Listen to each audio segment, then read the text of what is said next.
Hey everybody, what's going on here? Jake, Clinetimephotography, and we are going to have ourselves a little Overlander discussion.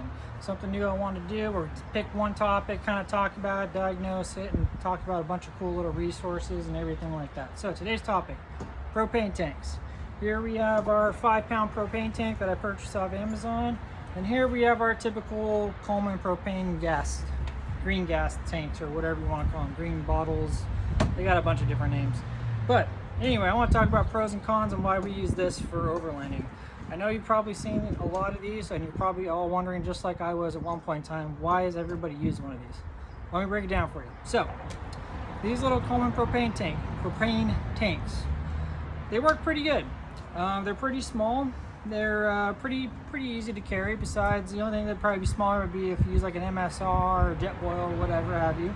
But we're talking about camping out of a vehicle, so this usually is what a lot of people run.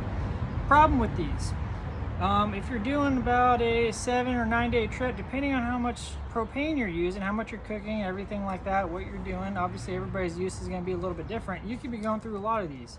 We used to go on about a week-long trip around, I think we'd use about 2 or 3 of these.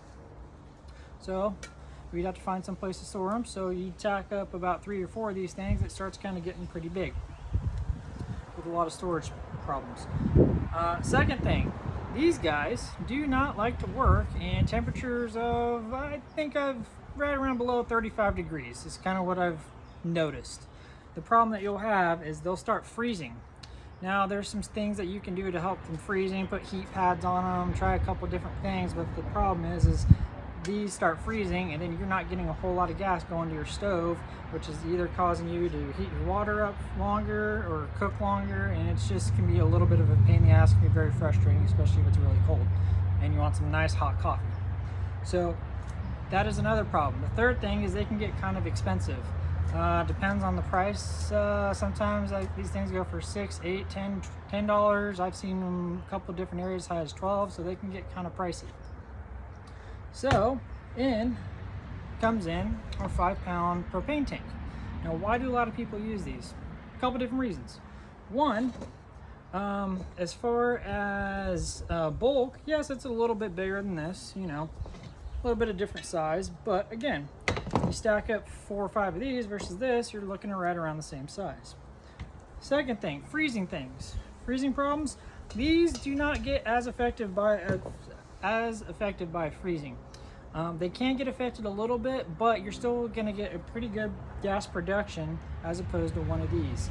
I've been able to use this all the way down into the teens, and I haven't really used it quite below that, but it still works really good for me, and I haven't had any problems with it. And I think it's because, and again, I don't know all the details about why this stuff works, why it doesn't work. I just know I have better luck with this, and it usually works out pretty good, and I've been enjoying it. I've been using this for the last couple of years. So because I believe there's more gas compressed into a smaller space and everything like that versus one of these, the gas is a lot harder to freeze. So because you have more gas, a lot harder to freeze, not going to freeze up as easy as one of these. I believe that's probably the reason. Don't quote me on it. That's my theory. Second thing, third thing, I'm sorry, these last a lot longer. So on a typical trip, we were able to use this for about a whole 19-day trip. Used it, I think, 2 or 3 times a day, and we were able to make this last for the entire trip.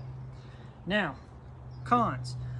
Filling these up can be a little bit of a pain in the butt. You're gonna have to search around, find some sources. There may or may not be companies or places that want to fill these up because they're so small. They're just more interested in getting the bigger tanks. So make sure you do your research before you buy one of these where you're gonna be able to fill it up.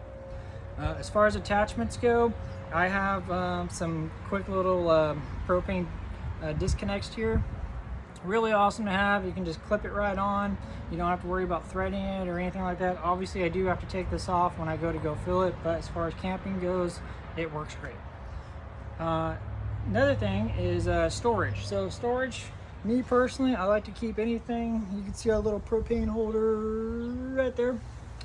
I like to keep things nice and compact, and I definitely don't like having gas things or greases or anything like that inside my bed. Reason being is if this leaks, I don't want it to be in here and could all end up being really bad. I like to be safe, so I like to keep all my gases, everything like that that could potentially be harmful.